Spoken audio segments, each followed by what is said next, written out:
Hello students. तो कैसे हैं आप सभी? उम्मीद है स्वस्थ हैं, मस्त हैं और अपनी पढ़ाई कंटिन्यूअस कर रहे हैं।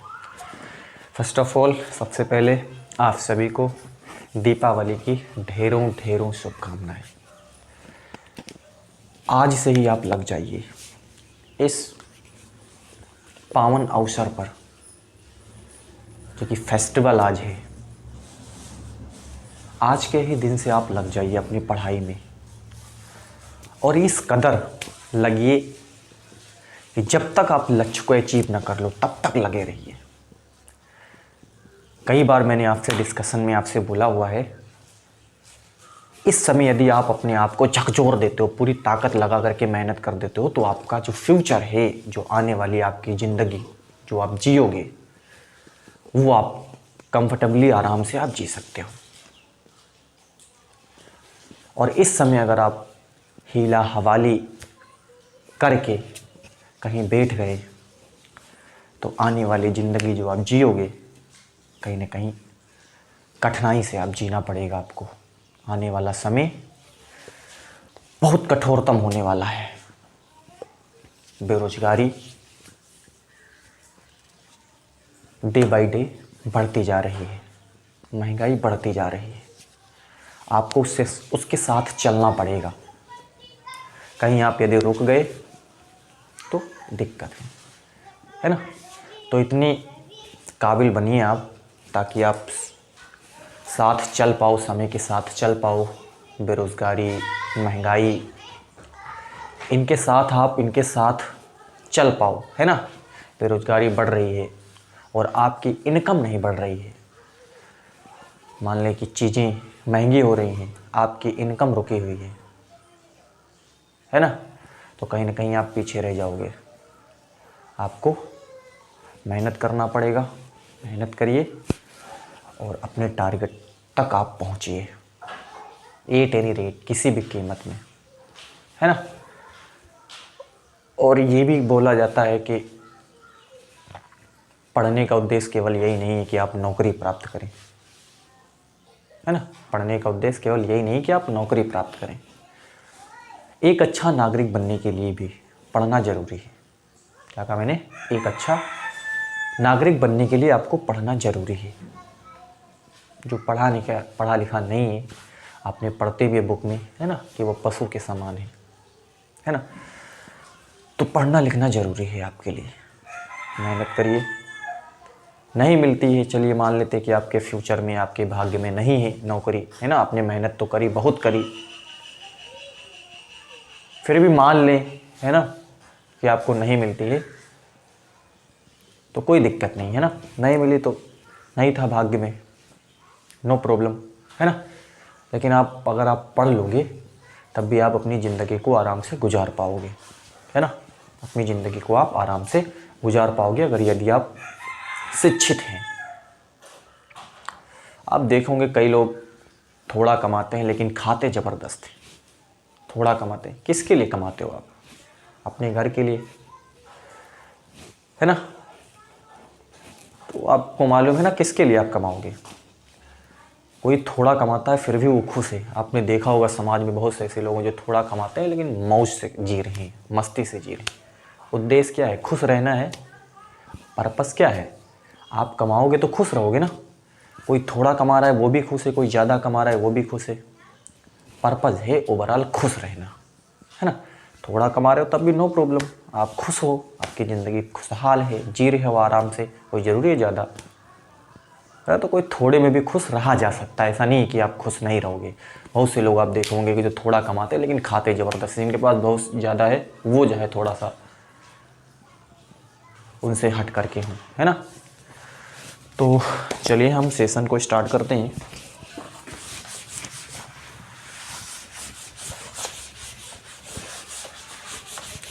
लास्ट सेशन में हमने 2019 सेट AV हाई स्कूल गणित कंप्लीट किया हुआ है। आज हम सेट नंबर 2 स्टार्ट करने वाले हैं, है ना। बने रहिए अंत तक। हम स्टार्ट करेंगे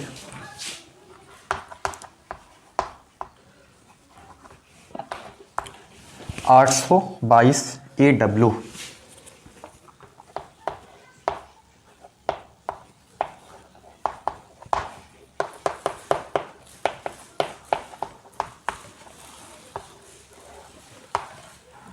ये इस समय हम स्टार्ट कर रहे हैं।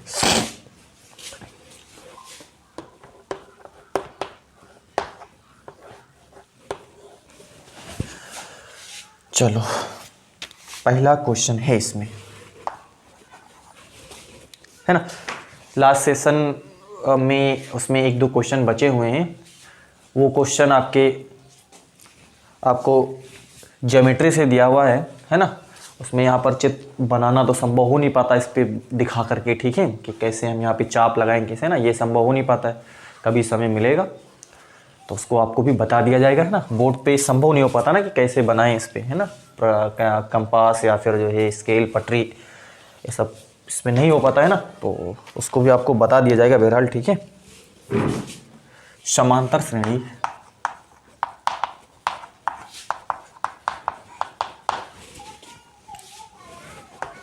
थ्री कोमा 1 कोमा -1 कोमा -3 ये के लिए सर्वांतर होगा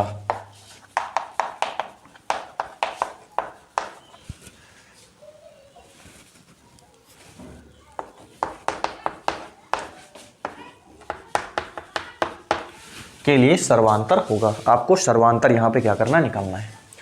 आपको मालूम है कि जो अर्थमेटिक प्रोग्रेशन के क्वेश्चन होते हैं इजी क्वेश्चन होते हैं, ज़्यादा कोई कॉम्प्लिकेटेड क्वेश्चन पूछे नहीं भी जाते हैं। क्वेश्चन आपको ऐसे मल्टीपल चॉइस क्वेश्चन में मिलने वाला है ना, सिंपल होता है। आप देखिए यहाँ पर यदि आप A1 देखो, A1 मतलब इसको आप A भी बोल सकते हो, वो 3 है। A2 आप देखोगे तो 1 है। A3 आप देखोगे तो -1 है। A4 आप देखोगे तो -3 है ना। ये देखो A1 है, A2 है, A3 है, A4 है, डॉट डॉट इस तरीके से। सर्वांतर क्या होता है?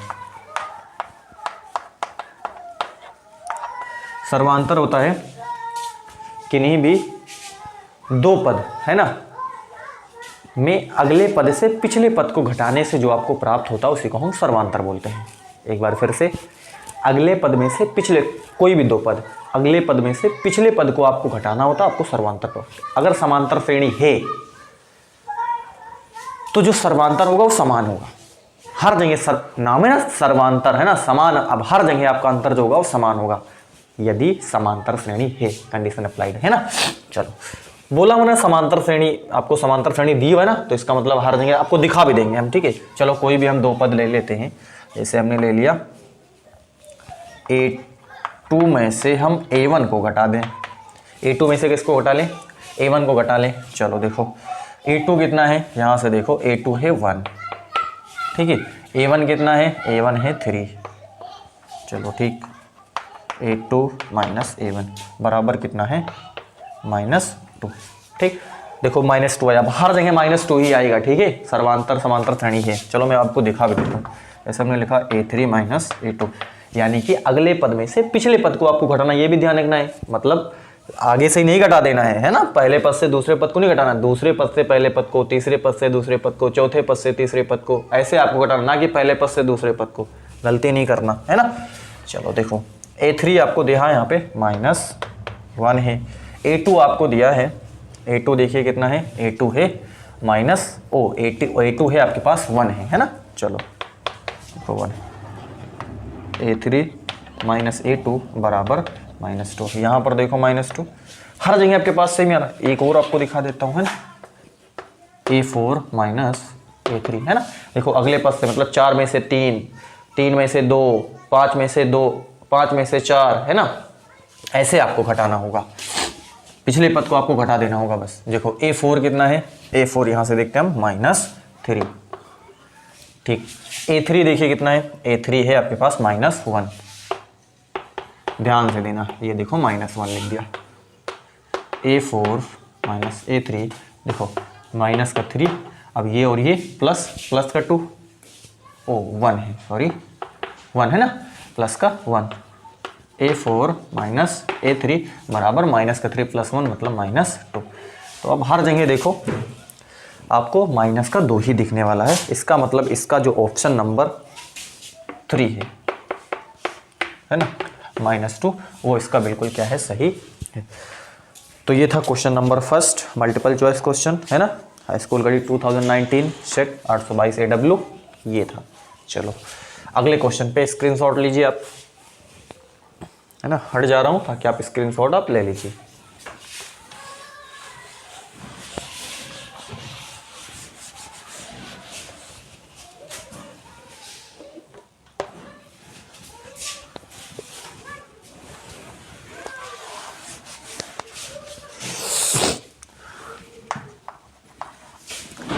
नेक्स्ट है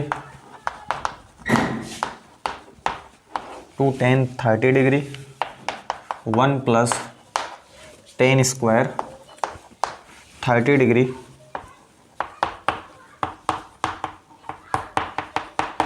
का मान होगा। चलो देखो मान आपको निकालना है यहाँ पे, क्या करेंगे बताओ। tan 30 पे कितना 1/√3 1 + 1/√3 इसका होल स्क्वायर। ठीक, चलो 2/√3 अपान 1 + 1/3 स्क्वायर से इसका रूट कैंसिल 1/3 हो जाए ना, सिंपल है ना, स्क्वायर से इसका रूट कैंसिल 3। चलो यहाँ पर देखिए 2/√3 अपान इसका इसके साथ 3 प्लस कितना 1 है बटा 3 है। ठीक, चलो ये 3 और 1 4 हो जाएगा ये। ठीक, 2/√3 ये 3 कितना हो जाएगा 4 हो जाएगा। पलट देना इसको ऊपर और इसको नीचे, ये 2 का नम 2 2 दूनी 4, यहाँ पर कितना बचेगा 3/2√3। चलो इसको और थोड़ा सा हम सॉल्व करते हैं। क्या करते हैं हम ऊपर नीचे √3 से गुणा करा लेते हैं अभी। चलो देखो कितना हो जाएगा, यहाँ से हो जाएगा 3/√3 है ना, 3/√3 और नीचे देखो √3 कितना हो जाएगा 3 हो जाएगा, सिंपल है, ये कट जाएगा बराबर क्या आ गया √3/2 ये। अब इसमें ऑप्शन आपको चेक करना, एक दिया है sin 60, एक दिया है cos 60, एक दिया है tan 60, एक दिया है sin 30। चलो देखो मैं आपको लिखता हूँ यहाँ पे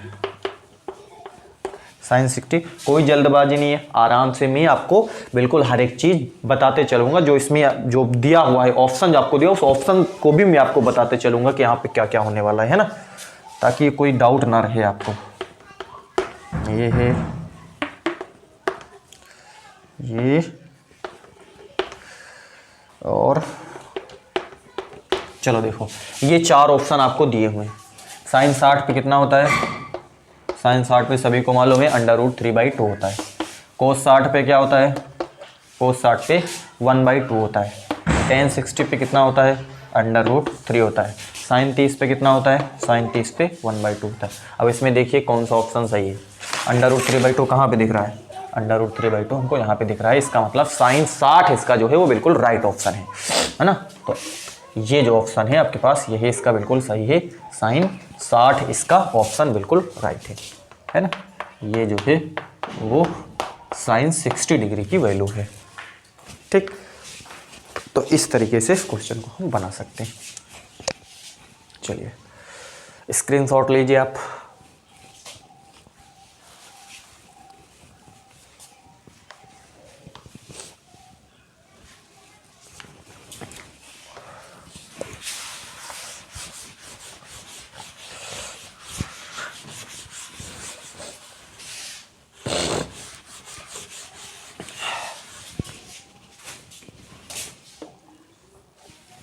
चलो अगला क्वेश्चन है, यदि 5, 10, 15, R, 20 है ना, 35 और 40 का समांतर मान भी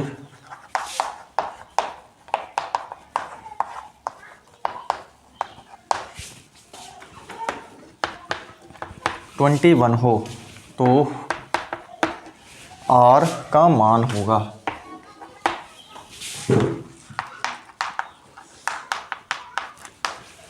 है ना 5 है, 10 है, 15 है, r, 20, 35 और 40 का समांतर माध्य 21 हो। r का वैल्यू आपको यहाँ पे दिखाना है। चलो देखो, आपको मालूम है कि जो समांतर माध्य होता है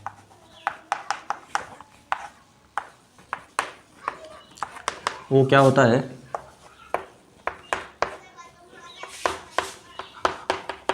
पदों का योग बटे पदों की संख्या। ये समांतर माध्य का फॉर्मूला होता है ना। यानी कि जो आपको जितने भी पद दिए हुए तो उनका योग करिए और कितने पद हैं उनका नंबर आपको नीचे लिख देना होता है। चलो यहाँ पे आपको समांतर माध्य दिया है 21, बात बिल्कुल सही है। समांतर माध्य कितना है 21 है। पदों का योग चलो 5 है प्लस 10 है प्लस 15 है प्लस r है प्लस 20 है प्लस 35 है प्लस 40 है। देखो 1 2 3 4 5 6 7 टोटल कितना है 7। ध्यान से देखिए है ना, 5 10 15 r 20 35 40 और 1 2 3 4 5 6 7 नीचे 7 लिख दिया। चलो अब देखो इसका गुणा कराते हैं इसके साथ, 21 गुणे 7 बराबर। चलो यहाँ पे हम इसको ऐड करते हैं। ऐड कैसे करेंगे, देखो 40 20, देखो 40 20 कितना हो जाएगा 60 60 10 कितना हो जाएगा 70 70 15 5 कितना हो जाएगा 20 है ना 70 और 20 कितना हो जाएगा 90 है ना 90 हो गया, बच कौन गया 90 90 और 35 90 10 100 है ना 90 10 100 हो गया और बच कितना गया 25 है ना 125। ठीक है कितना हो गया 125। अब जोड़ लो है ना 90 है ना 5 9 3 12 125 प्लस कितना है r है बटा कितना है 7 है ना। जल्दबाजी में नहीं करना, आराम से आप इसको जोड़ना है, कहीं गलत कर दिए तो फिर क्वेश्चन गलत हो जाएगा। ठीक है आपको 7 तो मैंने यहाँ पे मल्टीप्लाई करवा ही दिया है ना, अब इसको लिखने की नीड नहीं, यहाँ पर गुणा हो चुका है। चलो अब क्या है आपके पास 7 1 जा 7 और 7 2 जा 14 125 प्लस कितना है r है आपके पास। ठीक बात बिल्कुल आप क्लियर है। चलो देखो 147 माइनस 125 बराबर कितना है r है। 7 में से 5 चला जाएगा 2, 4 में से 2 चला जाएगा 2 बराबर कितना है r है, यानी कि r बराबर कितना हो जाएगा बराबर 22 हो जाएगा है ना। ऑप्शन चेक करते हैं, ऑप्शन नंबर 2 इसका बिल्कुल राइट है ना। 2 में आपको दिखा रहा है कि r बराबर 22 इसका बिल्कुल क्या है सही ऑप्शन है ना।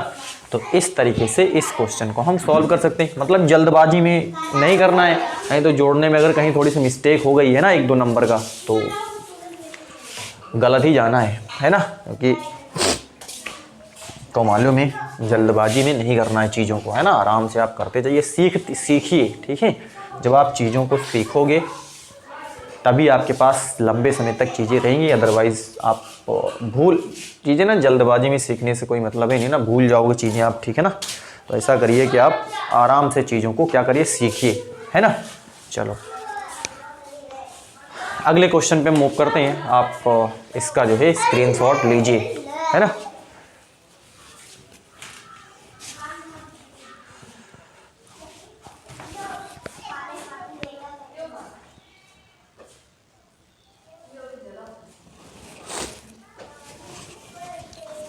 इरेज करता हूँ इसको।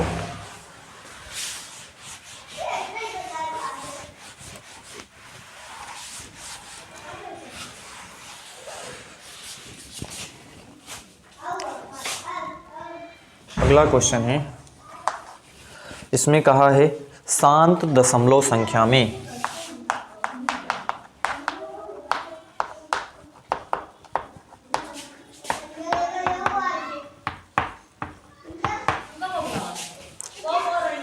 व्यक्त हो सकने वाली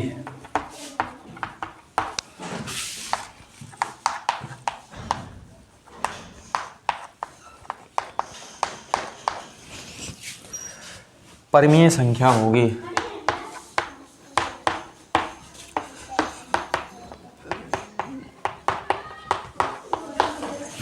ये क्वेश्चन आपसे कहा हुआ है। चलो इसका ऑप्शन सही इसको हम बनाने वाले हैं। 77 210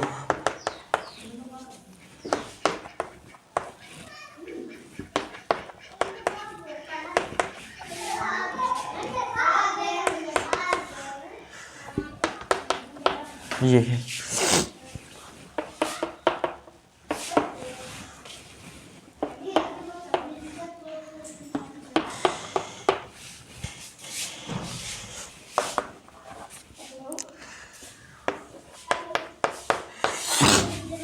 ये चार ऑप्शन आपके पास दिए हुए हैं।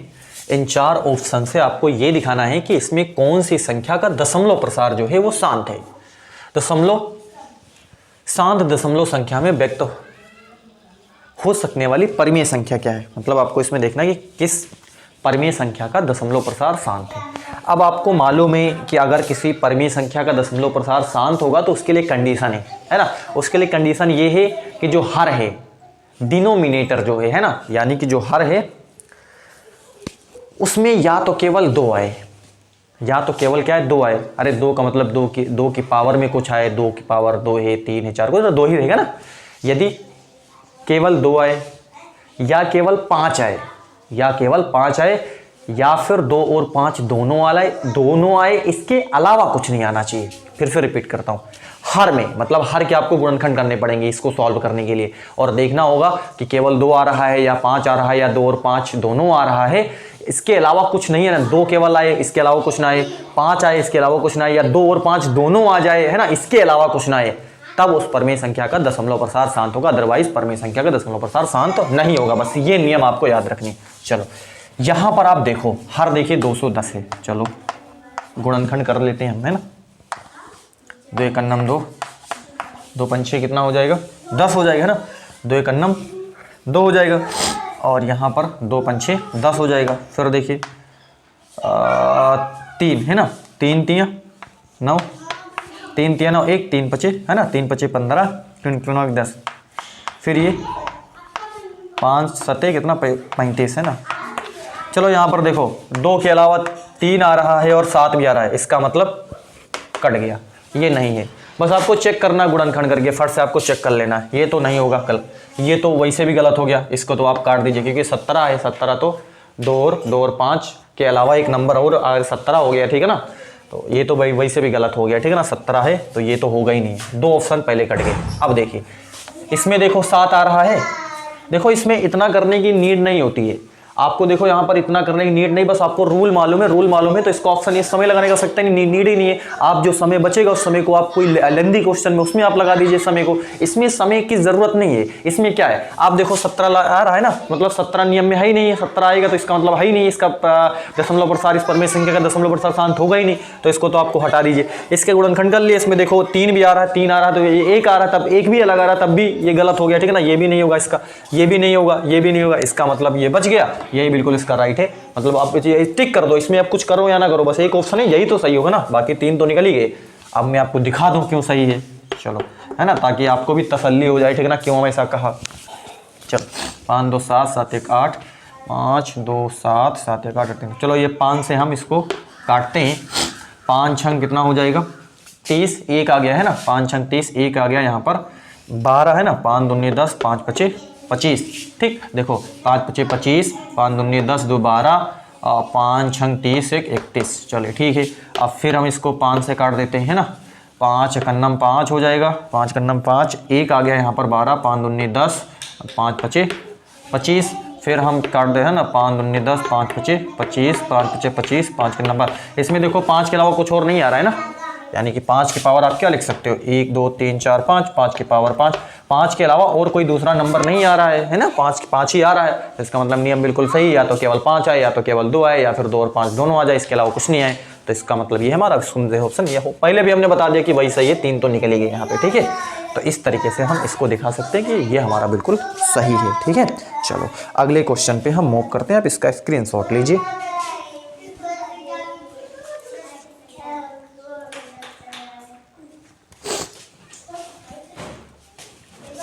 इरेज कर रहा हूँ मैं इसको।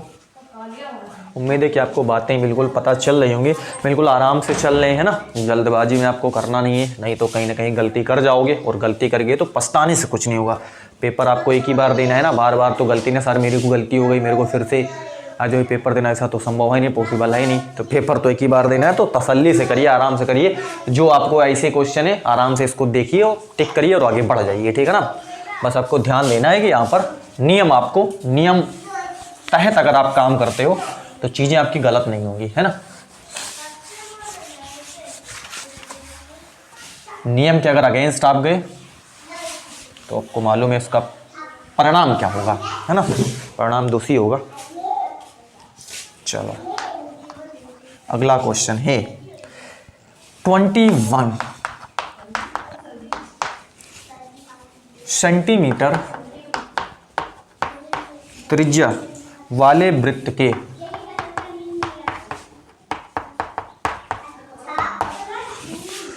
किसी चाप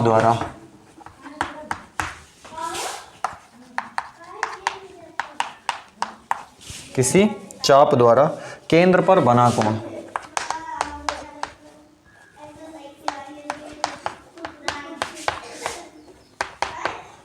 केंद्र पर बना कोण 60 डिग्री है,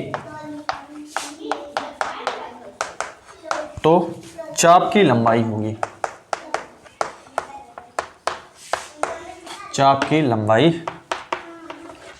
होगी, ठीक है। क्या कहा है आपसे, चाप की लंबाई आपको इसमें क्या करनी है, फाइंड आउट करनी है। चलो इसमें हमसे ये पूछा है कि आप चाप की लंबाई आप बताइए। अब आपको एक रूल यहां पर भी आना चाहिए, एक रूल आपको यहां पर क्या करना चाहिए, मालूम होना चाहिए। यदि एक चाप केंद्र पर थीटा कोणांतरित करती है, क्या कहा हमने, यदि एक चाप केंद्र पर थीटा कोणांतरित करे, तो जो चाप की लंबाई होती है, इसके चाप की जो लंबाई होती है वो थीटा बटे 180 गुणे पाई आर होता है। क्या कहा मैंने, एक बार फिर से रिपीट करते हैं। मैंने ये कहा कि यदि एक चाप केंद्र पर थीटा कोणांतरित करे तो इसके चाप की लंबाई थीटा बटे 180 गुणे पाई आर होगी। ये रूल आपको आना चाहिए। चलो हम उसको यहाँ पर लगाते हैं और देखते हैं बात हमारी सही होती है या नहीं। चलो चेक करते हैं फटाफट।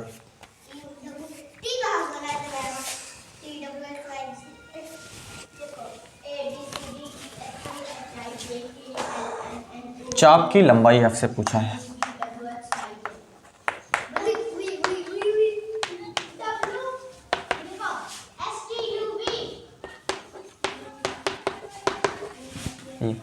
थीटा पाई क्या रखोगे आप, और आर जो है वो 21 है, ठीक। चलो ये कितना हो जाएगा, है ना, 60 को 3 बार गुणा कराओगे तो 180 आ जाएगा। चलो 22 गुणे 21 बटे ये 3 है, गुणे कितना है यहाँ पे 7 है, ठीक। चलो अब देखिए यहाँ पे क्या हो जाएगा, बात आपको पता चल रही है ना। 60 को हमने 3 बार करा तो 180, ये कट ही गया है ना। तो आपके पास यहाँ पर कितना 22 गुणे 21 और नीचे 3 गुणे कितना है 7 है। 22 21, ये कट जाएगा है ना, 22 सेंटीमीटर। इसका बिल्कुल क्या होगा, सही ऑप्शन होगा, यानी कि ऑप्शन नंबर 4 जो दिया है वो इसका बिल्कुल सही ऑप्शन है। बस आपको यहाँ पर ये बातें ध्यान रखनी होंगी। यदि चाप केंद्र पर थीटा कोण अंतरित करता है तो इसकी चाप की जो लंबाई होगी वो थीटा बटे 180 डिग्री गुणे पाई आर होता है। ठीक है, इसको आपको आना चाहिए, जब आएगा तो आप आराम से कर पाओगे क्वेश्चन को। ठीक है, इजी है, आराम से कर पाओगे। बस आपको बशर्ते ये चीज़ आपको यहाँ पे ध्यान रखनी है ना। क्या काम है, जब कोई चाप केंद्र पर थीटा कोण अंतरित करे, आप देख रहे हो ना 21 सेंटीमीटर त्रिज्या वाले वृत्त के किसी चाप द्वारा, देखो चाप है ना, केंद्र पर थीटा कोण अंतरित कर रहा, केंद्र पर जो है 60 डिग्री का कोण अंतरित कर रहा है, तो चाप की लंबाई हमने जस्ट अभी बोला। ठीक है, ये चाप की लंबाई थीटा बटे 180 गुणे पाई आर होगा, इसको आपको आना चाहिए। चलो अगले क्वेश्चन मूव करते हैं, इसका स्क्रीनशॉट लीजिए।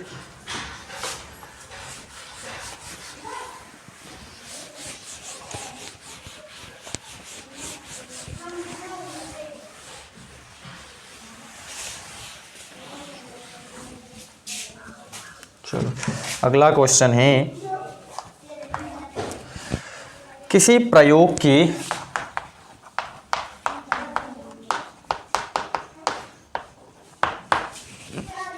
सभी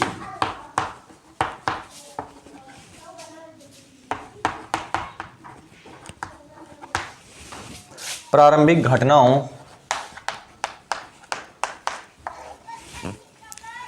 की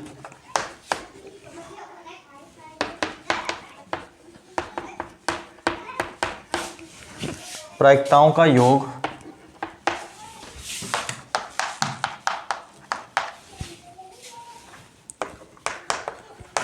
है ना। ये सीधे जनरली कई बार क्वेश्चन पूछा गया है ना, कई सेट में मैंने इसको सॉल्व करा। इसको आपको सीधे फैक्ट याद रखना है कि किसी प्रयोग की सभी प्रारंभिक घटनाओं की प्रायिकताओं का जो योग होता है वो 1 होता है ना। आपको सीधे याद रखना है, ये डायरेक्टली पूछा भी जाता है ऐसे करके। ठीक है, कि बताइए किसी प्रयोग की सभी प्रारंभिक, कई बार क्वेश्चन आया, सेम क्वेश्चन आता है ना, कोई कुछ में कुछ बदलाव करके नहीं आता है। किसी प्रयोग की सभी प्रारंभिक घटनाओं की प्रायिकताओं का जो योग होता है वो 1 होता है। बस इसमें आपको सीधे याद रखना है 1 होता है ना, बस। तो ये थे हमारे क्वेश्चन नंबर,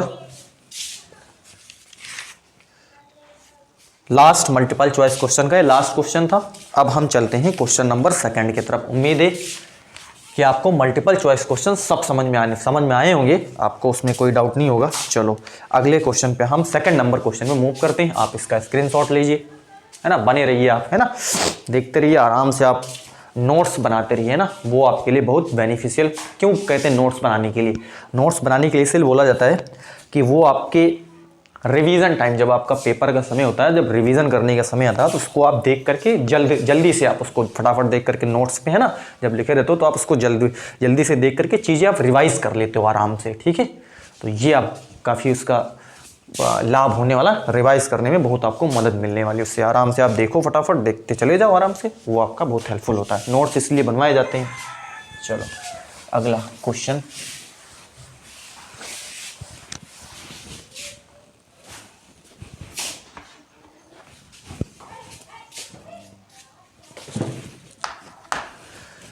इसमें कहा है यदि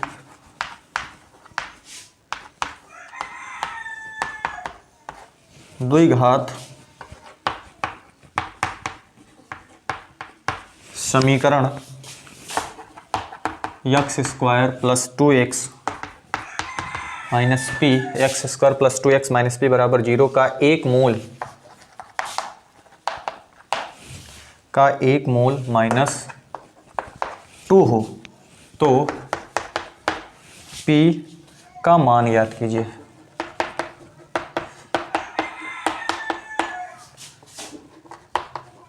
है ना, बहुत इजी क्वेश्चन है। द्विघात समीकरण आपको दिया ही हुआ है, 1 मोल -2 कहा है, p का मान बताना है, बस सिंपल है। -2 1 मोल दिया हुआ है, इसका मतलब -2 इसमें आप x की जगह पे पुट करिए, p का मान आपको मिल जाएगा। इजी क्वेश्चन है ना, आराम से कर पाओगे आप। p पूछा है, 1 मोल दिया है, इसमें पुट करिए, बस सिंपल उसको सॉल्व कर लीजिए, है ना। तो यहाँ पर देखिए आपको दिया है x² + 2x - p बराबर 0, तो क्या कहेंगे हम, x बराबर -2 द्विघात समीकरण में रखने पर। द्विघात समीकरण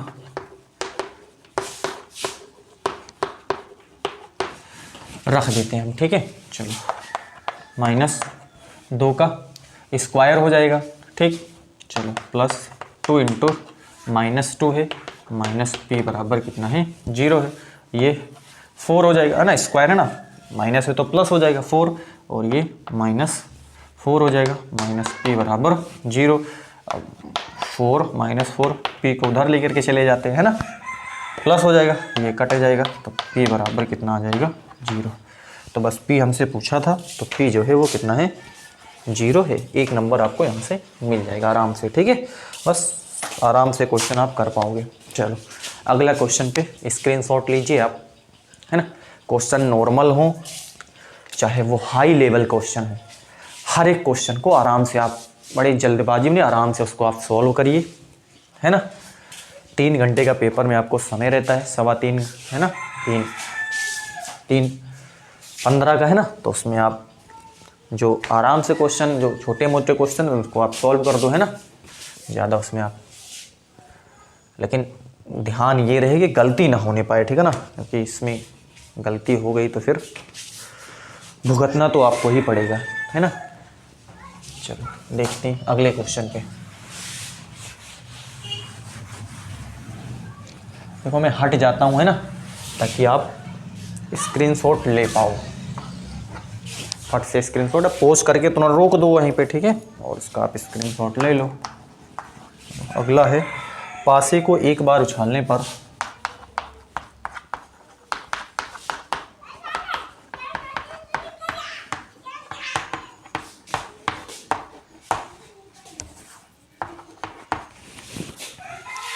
सम संख्या आने की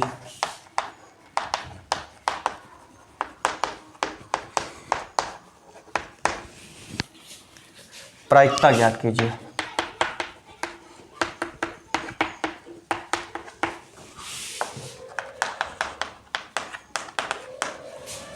पासे को एक बार उछालने पर सम संख्या आने की प्रायिकता ज्ञात कीजिए। अब आपको मालूम है कि पासा में कुल परिणाम कितने होते हैं, 6 ही होते हैं। अरे पासा देखे हो, गोटी खेले हो ना, लूडो, है ना, लूडो में पासा जो होता है उसमें आप देखोगे तो आपको 6 दिखेंगे ना, 1 2 3 4 5 6, कुल संभव परिणाम आपको 6 दिखेंगे। क्लियर। देखो पासे को उछालने पर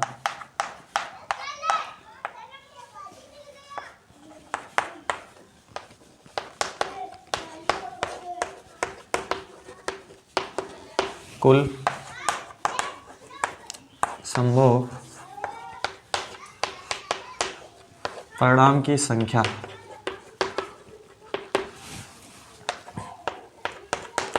वो 6 होंगे, है ना। तो वो आपके पास 1 हो सकता है, 2 3 4 5 इतने आ सकते हैं, या तो 1 आ सकता है, 2 3 4 5 6 ऐसे आ सकते हैं। इसमें आपसे कहा है सम संख्या आने की प्रायिकता। ऐसे में देखो सम क्या है, 1 तो 2 है, 2 है, 4 है, 6, यही सम है। देखो यहाँ पर आपसे कहा है अनुकूल परिणाम सम संख्या। यहाँ पर देखो सम संख्या n ऑफ, इसको आप ई बोल लो, है ना, घटना के घटित होने की प्रायिकता वो है आपके पास 1 2 3 है, यही है आपके पास, है ना। वो हम लिख देते हैं, वो 2 है, वो 4 है, और वो कितना है 6 है। चलो तो यहाँ पर लिखेंगे सम संख्या आने की प्रायिकता, वो क्या हो जाएगा आपके पास n of e upon n of s, ठीक। यहाँ पर देखिए n ऑफ e आप क्या बोलोगे, घटना के घटित होने की प्रायिकता,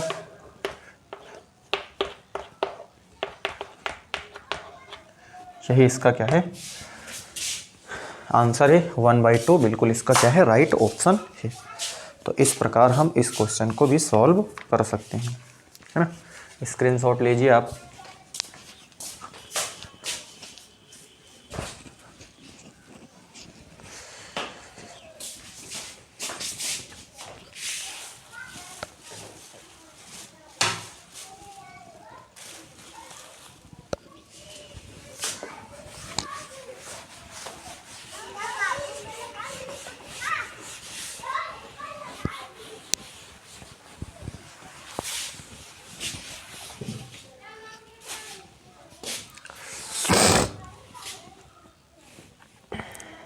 इसमें है नेक्स्ट, कहता है यदि cos A बराबर √3/2 हो तो sin 2A का मान ज्ञात कीजिए।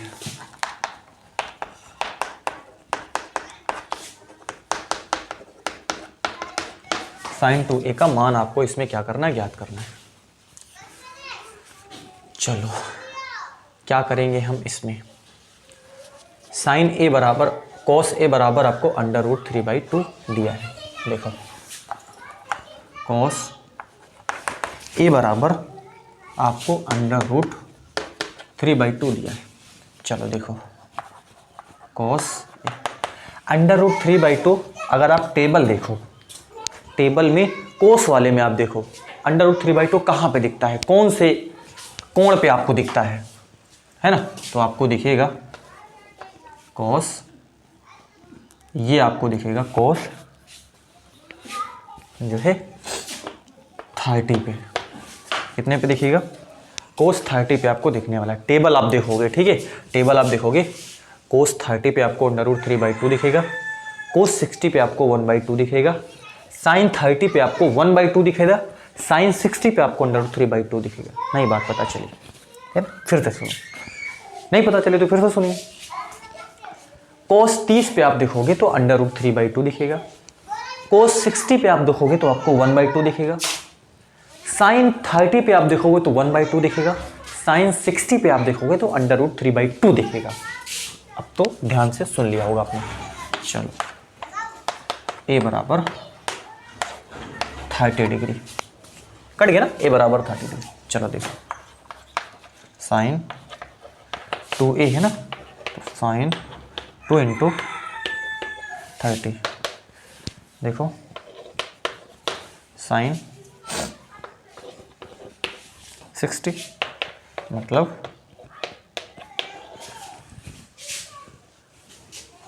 √3/2। सिंपल है ना। आप देख लो, ये cos A बराबर √ कितना था, 3/2 था, तो sin 2A बराबर कितना हो जाएगा, ये भी √3/2 ही हो जाएगा। ठीक है, एक बार फिर से दिखा देते हैं ना, cos A बराबर √3/2, cos A बराबर √3/2 cos 30 से होता है ना, तो cos से cos कट गया, A बराबर 30 आ गया। sin 2A कहा था, तो sin 2 × A के प्लेस पे आपने क्या कर दिया, A के प्लेस पे आपने 30 रख दिया, 3 दूनी 6 मतलब 60 हो जाएगा, तो sin 60 पे आपको √3/2 होता है। यही आपसे पूछा तो यही इसका बिल्कुल क्या हो जाएगा, राइट ऑप्शन है ना। यानी कि आप सीधे आप इसको याद रखिए है ना, कि cos A बराबर √3/2 है तो sin 2A बराबर √3/2 ही होगा, है ना। ये देखिए, चलो अगले क्वेश्चन पे हम चलते हैं, स्क्रीनशॉट लीजिए। अभी तो आपके एक एक नंबर के क्वेश्चन हैं, है ना, तो इजी तो क्वेश्चन रहेंगे ही है ना, फिर आपका लेवल धीरे धीरे बढ़ेगा फिर क्वेश्चन का।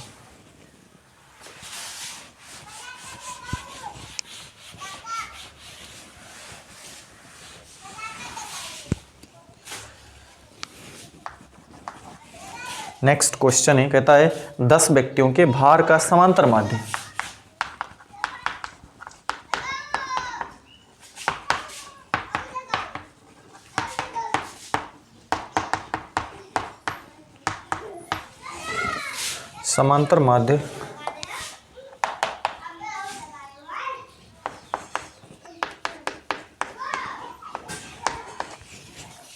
उनके भारों का योगफल ज्ञात कीजिए। उनके भारों का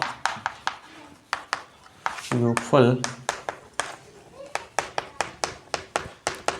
उनके भारों का आपको योगफल क्या करना है, बताना है। चलो देखो क्या करेंगे इसमें, फिर से है ना, समांतर माध्य आप जानते हो, योग होता है नीचे संख्या आप लिखनी होती है ना, योग नीचे आप क्या लिखिए, कुल कितना है, कितने व्यक्ति हैं। यहाँ पर देखो व्यक्तियों का भार आपको का समांतर माध्य 45.6 किलोग्राम है। 10 व्यक्ति हैं, व्यक्ति कितने यहाँ पर, व्यक्तियों की संख्या आपके पास 10 है, व्यक्तियों के भार का योग। चलो देखो एक मिनट हम लिखते हैं, क्या बोला आपसे, समांतर माध्य। चलो देखो इजी है ना, आराम से आप कर पाओगे। समांतर माध्य बराबर यहाँ पर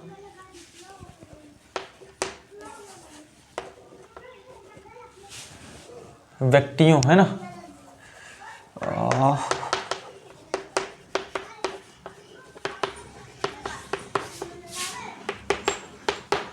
व्यक्तियों के भारों का योग। नीचे क्या है आपके पास, व्यक्तियों की संख्या।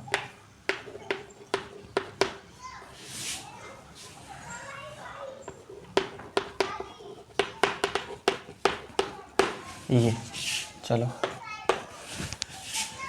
क्या है समांतर माध्य, भारों का योग है ना, व्यक्तियों के भारों का योग लिख ले, भारों का योग, वही पूछा ना, भारों का योग व्यक्तियों का ही है बटे व्यक्तियों की संख्या कितनी है, 10 है ना। तो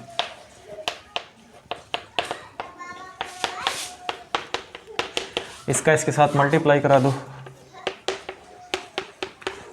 ठीक। चलो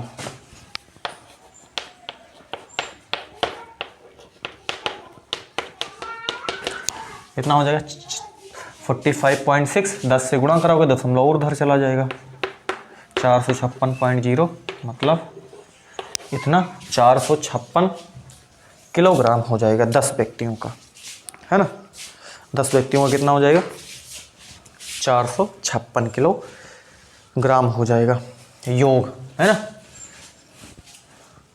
इनके भारों का योगफल इतना हो जाएगा। चलो अगले क्वेश्चन पे हम चलते हैं, स्क्रीनशॉट लीजिए आप इसका। चलो इस तरीके से हमने क्वेश्चन नंबर 2 भी कंप्लीट किया। क्वेश्चन नंबर 1 जो कि मल्टीपल चॉइस क्वेश्चन थे, क्वेश्चन नंबर 2 थ्योरेटिकल स्टार्ट हुए आपके, ठीक है, 1 नंबर के, ठीक है। अब हम चलते हैं जो 2 नंबर वाले क्वेश्चन हैं उनकी तरफ चलते हैं, है ना। चलो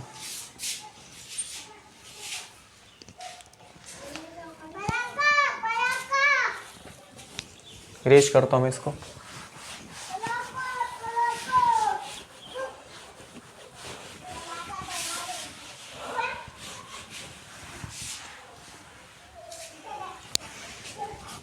चलो अगला क्वेश्चन है, इसमें कहा हुआ है, क्वेश्चन नंबर 3 है और वो ये कहता है के किस मान के लिए, के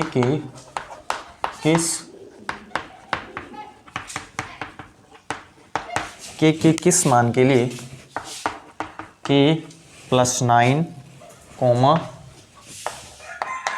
2k-1, है ना, तथा 2k+7 का से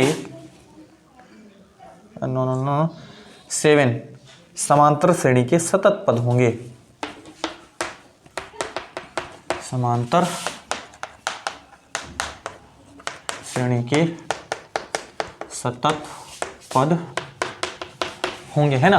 के किस मान के लिए, k+9, 2k-1, है ना, 2k+7 समांतर श्रेणी के सतत पद होंगे, ये हमसे कहा हुआ है। चलिए इसको हम a1 बोल सकते हो, a1, या फिर इसको आप a बोल दो, है ना।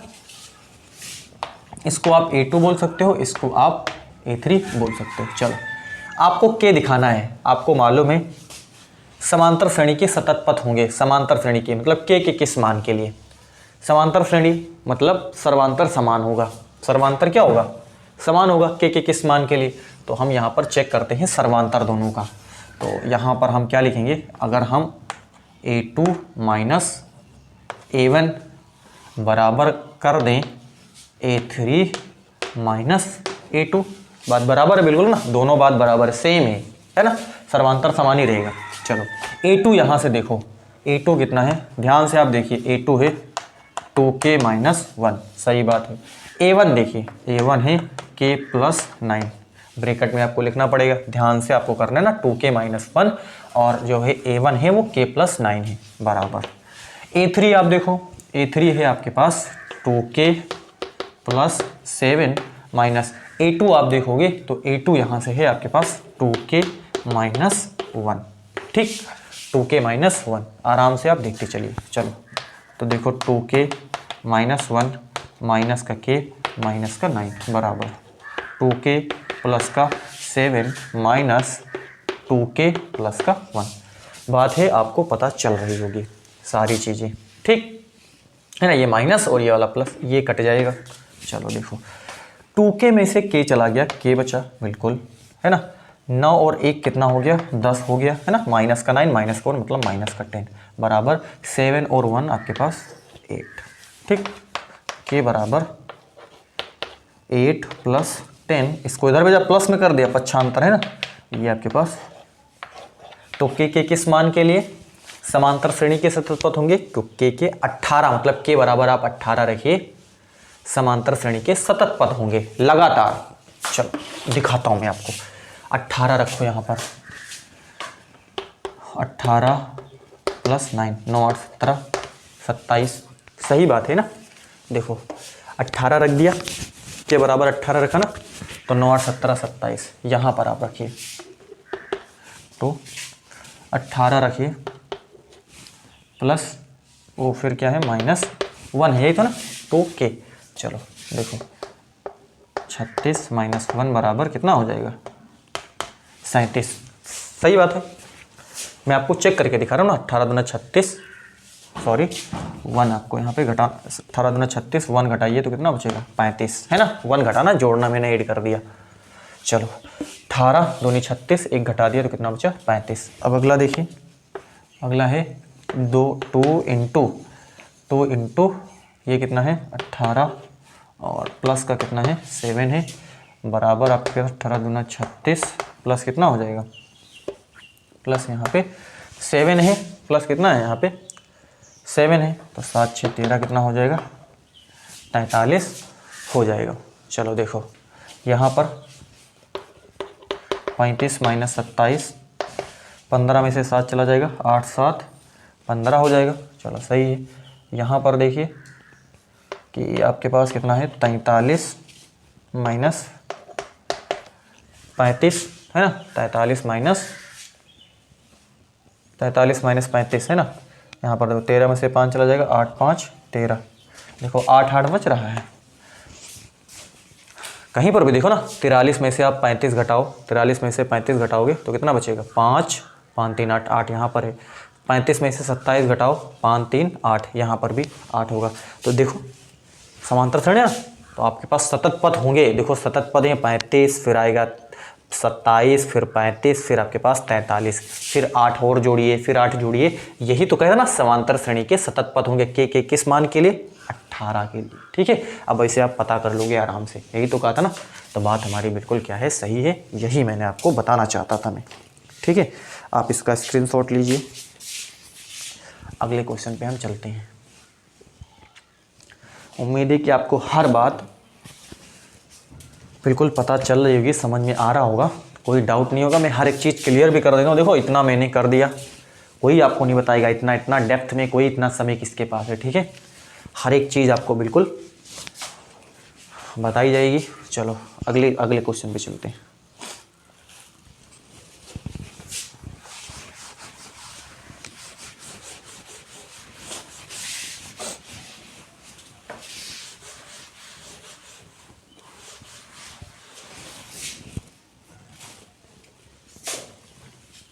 अगला क्वेश्चन है, इसमें कहता है द्विघात समीकरण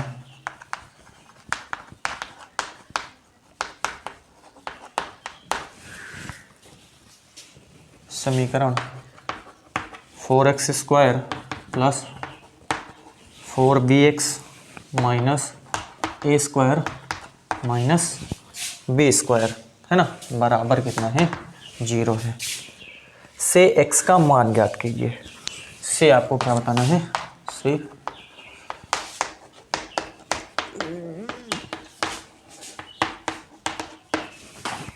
से x का मान आपको बताना है। चलो देखो, आपको इक्वेशन दी हुई है 4x² प्लस 4bx है ना, 4x² plus 4bx minus a square minus B square बराबर 0। इसकी तुलना आप मानक समीकरण a x square plus b x plus c से करा दो, है ना। चलो लिख देते हैं हम ना, इसकी तुलना मानक समीकरण a x square plus b x plus c बराबर 0 से करने पर, चलो उसमें देखो ए के प्लेस पे क्या है, ए के प्लेस पे 4 है, ए के प्लेस पे अब देखो 4 है, बी के प्लेस पे 4b है, बी के प्लेस पे देखो कितना यहाँ पर 4b है। चलो अगला सी के प्लेस पे देखो आप क्या है, सी के प्लेस पे है minus a square minus B square है। बात आपको पता चल रही होगी, है ना। बी के प्लेस पे प्लस का 4b है, सी के प्लेस पे माइनस का ए स्क्वायर माइनस बी स्क्वायर है और ए के प्लेस पे 4 है। चलो हम श्रीधराचार्य सूत्र लगाते हैं यहाँ पे, आपको याद भी होगा श्रीधराचार्य, श्रीधरा एक्स, है ना। जो इसमें वेरिएबल दिया रहता है उस वेरिएबल से ही आपको लिखना होता है। जैसे वेरिएबल टी है तो यहाँ पर टी लिखिए, तो जब से पूछा टी का मान बताइए, वेरिएबल वाई है तो कहता वाई का मान बताइए। अब तो जैसे ना यक्स है, यहाँ पर देखो यक्स एक्स वेरिएबल है तो आपसे एक्स पूछा हुआ है, देखो माइनस का B plus minus B square minus 4ac, इसका अंडर रूट होता है बटे 2a। आराम से आप समझते चलिए। एक्स बी देखो कितना है, बी है यहाँ से b है कितना 4b है, तो माइनस है ना, तो माइनस 4b हो जाएगा प्लस माइनस। आराम से चलिए आप b कितना है 4b, स्क्वायर कर दी माइनस 4a कितना है 4 ही है ना, c कितना है माइनस a स्क्वायर माइनस क्या है ब्रैकेट में है ना a square minus b square. चलो बटे 2 इंटू ये आपके पास ए जो है वो 4 है ना। जल्दबाजी नहीं करनी, नहीं तो गलत हो जाएगा तुरंत, ठीक है। चलो माइनस 4b प्लस माइनस 4 चौक 16 बी स्क्वायर है ना, 4 चौक 16 बी स्क्वायर हो जाएगा। चलो माइनस देखिए, माइनस 4 चौक चलो गुणा ही करवा लेते हैं, 4 चौक। अब देखो ये माइनस और ये माइनस प्लस हो जाएगा, ठीक है। 4 चौक कितना हो जाएगा 16 A square minus B square. ध्यान से आप समझिए, है ना, ये माइनस और ये माइनस गुणा होकर के प्लस हमने कर दिया। अभी हमने 4 चौक 16 लिख दिया, ठीक। चलो नीचे आ जाओ, 4 दूनी 8। चलो ठीक है, एक्स बराबर minus 4b plus minus under root 16 B square plus 16 A square. और यहाँ पर देखो ये प्लस है ये माइनस है, तो माइनस क्या हो जाएगा 16 बी स्क्वायर हो जाएगा, ठीक। चलो नीचे आ जाइए, आपके पास 8 है। देखो ये माइनस है ये प्लस है तो कटेगा, बिल्कुल कटेगा। चलो स्क्रीनशॉट लीजिए आप इतना। चलो इधर आ जाइए आप, ध्यान से आप देखते रहिए, है ना। एक्स बराबर माइनस का 4b प्लस माइनस अंदर बचा क्या, अंदर बचा यही बचा केवल 16 ए स्क्वायर, है ना। अंदर ये तो बचा और कुछ नहीं बचा है। नीचे आपके पास 8 है, ठीक है। चलो एक्स बराबर यहाँ पर देखिए माइनस 4b हो जाएगा और यहाँ से प्लस माइनस 4b माइनस का 4b प्लस माइनस ये 4a हो जाएगा, है ना, 4a बटा 8 हो जाएगा। चलो यहाँ पर देखिए अब क्या करना है, चलो हम ये एक सा काम करते हैं, पहले हम 4 कॉमन कर लेते हैं, है ना। 4 कॉमन करा तो क्या बचा यहाँ से, यहाँ बचा आपके पास माइनस का b प्लस माइनस a बटा है आपके पास 8 है, ठीक है। 4 कॉमन करा, ध्यान देना 4 कॉमन करा तो यहाँ पर माइनस का भी प्लस माइनस आपके पास a बचा। 4 का नम 4 दूनी 8 x बराबर माइनस का b plus minus a by 2, ये आ गया। ठीक है, चलो अब इधर आ जाइए, ध्यान से आप देखते चलिए। अब एक बार आपको प्लस चिन्ह लेना है और एक बार माइनस चिन्ह लेना है। देखो अगर हम प्लस चिन्ह लेते हैं तो देखो क्या हो जाएगा, माइनस का b प्लस का a बटा 2। प्लस चिन्ह लिया तो आपके पास कितना आया, माइनस का b प्लस का a बटा 2, यानी कि इसको आप कैसे लिख सकते हो, x बराबर a माइनस b बाई 2 आप लिख सकते हो। ठीक, चलो आगे। अगर आप माइनस चिन्ह लेते हो तो क्या हो जाएगा, x बराबर देखो माइनस का b माइनस का a हो जाएगा बटा 2। तो x बराबर क्या हो जाएगा, यहाँ से माइनस बाहर ले लीजिए, तो यहाँ से आपके पास a प्लस b बटा कितना हो जाएगा, 2 हो जाएगा। ठीक है, तो एक तो ये हो जाएगा और एक आपके पास ये हो जाएगा। ठीक है, एक बार मैं फिर से रिपीट कर देता हूँ ताकि आपको कोई कन्फ्यूज़न ना हो, कोई डाउट ना हो किसी प्रकार का कोई। ठीक है, चलो एक बार मैं फिर से रिपीट कर देता हूँ इसको। आप देखिए, मैंने इसकी तुलना सबसे पहले मानक समीकरण ax² plus bx plus c से कराई, जैसा कि आपको यहाँ पर दिख रहा है मैंने कराई। a और b c हमने निकाल लिया। सीरीधराचार्य में minus B plus minus √b² minus 4ac बटे 2a होता है ना। देखो b के प्लेस पे 4b पुट करा, प्लस माइनस b के प्लेस पे 4b माइनस 4a, a 4 है ना, ये देखो, और c जो है माइनस का a² b² है ब्रैकेट में। यहाँ देखो माइनस 4b प्लस माइनस 4 चौक 16 b² माइनस और माइनस ये वाला प्लस हो जाएगा, 4 चौक 16 a² माइनस b²। ठीक, 16 b² प्लस 16 a² माइनस का 16 b², ये कट जाएगा। चलो यहाँ पर आ जाइए, minus 4b plus minus 16 a² under root में बटे 8 माइनस का 4b प्लस माइनस 4 है ना, इसका वर्गमूल निकाला तो 4 आ गया। यहाँ पर देखो 4 जब हमने कॉमन करा तो माइनस का b हो जाएगा और यहाँ पर केवल क्या बचेगा, आपके पास a बच जाएगा, है ना। 4 का नाम 4, 4 दूनी 8, तो माइनस का b प्लस माइनस यहाँ पर कितना हो गया, a हो गया। एक बार हमने प्लस चिन्ह लिया तो माइनस का b प्लस का a बटे कितना हो जाएगा, 2 हो जाएगा, है ना। इसको आप बोलो a माइनस b बटे 2 हो गया। एक बार यहाँ पर देखो आप कि ब्रैकेट में आपके पास क्या है, माइनस जब ले लिया तो माइनस हम कॉमन बाहर निकाल लिया। ठीक है, तो a माइनस माइनस बाहर करा तो a प्लस b बाई 2, तो यानी कि एक तो ये है और एक आपके पास क्या है, ये वाला है। ये इसकी बिल्कुल क्या है, राइट ऑप्शन है। उम्मीद है कि आपको चीज़ें पता चल रही होंगी, है ना। चलो, तो इस तरीके से इस क्वेश्चन को भी हम सॉल्व कर सकते हैं। चलो अब हम चलते हैं अगले क्वेश्चन की तरफ। ठीक है, स्क्रीनशॉट लीजिए आप इसका।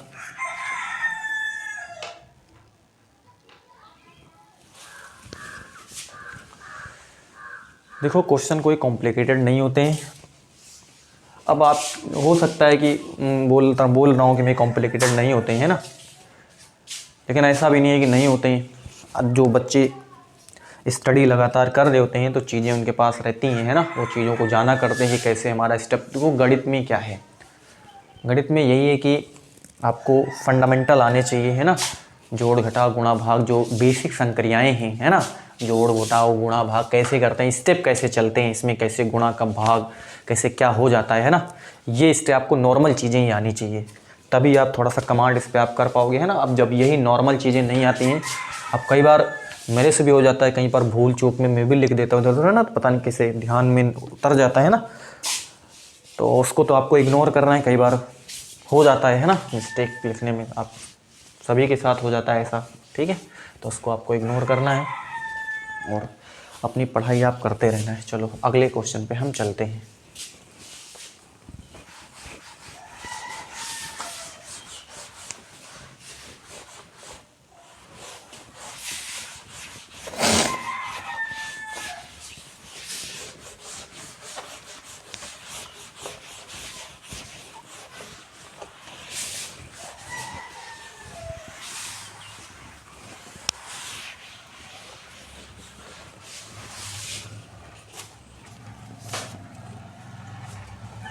चलो अगला क्वेश्चन है, इसमें कहा है 2 खिलाड़ी जया एवं साइना,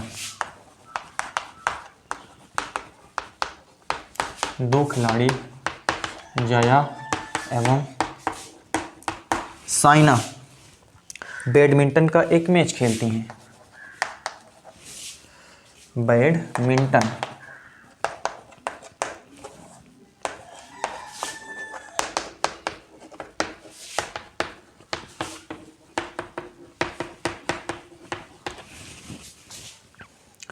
जया द्वारा मैच जीतने की प्रायिकता, जया द्वारा मैच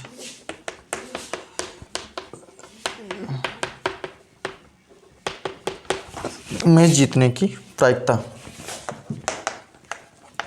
0.3 है। तो साइना के जीतने की प्रायिकता क्या होगी? तो साइना के मैच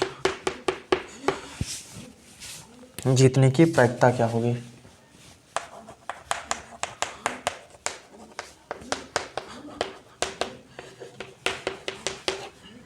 ये आपसे पूछा हुआ है ना। दो खिलाड़ी हैं, जया एवं साइना बैडमिंटन का खेल खेलती हैं। जया द्वारा मैच जीतने की प्रायिकता आपको बोला हुआ 0.3 है, साइना के मैच जीतने की प्रायिकता। अब आप देखो, ये सेट में क्वेश्चन आया है, पीछे मैंने कई सेट में इस क्वेश्चन को सॉल्व कराया हुआ, तो आपको पता चल गया होगा कि इसमें हमको क्या करना है। इसको भी आप देखते इसका आंसर आ जाएगा, है ना। देखो कैसे, जया के मैच जीतने की प्रायिकता 0.3 है, तो बताओ जया के हारने की प्रायिकता क्या होगी? 1- आपको बोला हुआ है मैंने 1- है ना। अगर जीतने की प्रायिकता 0.3 है तो हारने की प्रायिकता 1- आपको कर देना होता है, ठीक है। बस इतना काम। जब जया हारेगी तो जीतेगा कौन? जीतेगी साइना, जीतेगी, सिंपल है। एक बार फिर से सुनिए, जया के मैच जीतने की प्रायिकता 0.3 है, जया के मैच हारने की प्रायिकता क्या होगी? 1- 0.3। अब जब जया हारेगी तो जीतेगा कौन? साइना जीतेगा ना। इसका मतलब जया के मैच हारने की प्रायिकता बराबर है साइना के मैच जीतने की प्रायिकता। सिंपल है या नहीं है? आप ही बताओ, एक बार ध्यान से सोचो आप। एक बार फिर से, 2 बार रिपीट करें, फिर से रिपीट करते हैं एक बार। जया के मैच जीतने की प्रायिकता 0.3 है, जया के मैच हारने की प्रायिकता क्या होगी? 1- 0.3। अब जब जया मैच हारेगी तो जीतेगा कौन? साइना जीतेगी। तो इसका मतलब जया के मैच हारने की प्रायिकता बराबर है साइना के मैच जीतने की प्रायिकता। यानी कि आप हारने की प्रायिकता निकाल लीजिए जया के, वही क्या है? साइना के मैच जीतने की प्रायिकता है। बस चलो यहां पर देखो, जया के मैच जीतने की प्रायिकता है 0.3। देखो, जया के मैच हारने की प्रायिकता 1- 0.3। देखो, घटाने में कई बार लोग गलती कर देते हैं ना।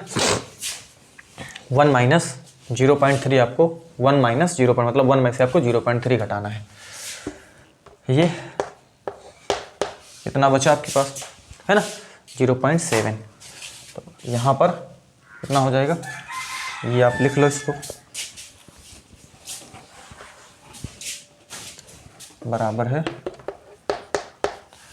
0.7। तो देखो, जया के मैच हारने की प्रायिकता बराबर होगी साइना के मैच जीतने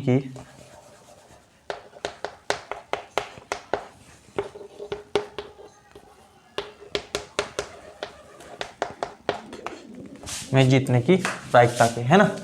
तो जया के मैच हारने की प्रायिकता कितनी है? 0.7 बराबर साइना के मैच जीतने की प्रायिकता। यही आपसे पूछा हुआ है ना।